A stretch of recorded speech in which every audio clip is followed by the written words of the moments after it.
bersolawat bersama tim kebersihan dari kecamatan. Selamat pagi, tetap solid, insaf.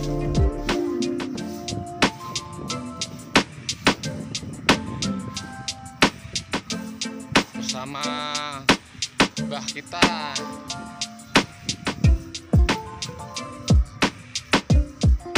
Semangat ya.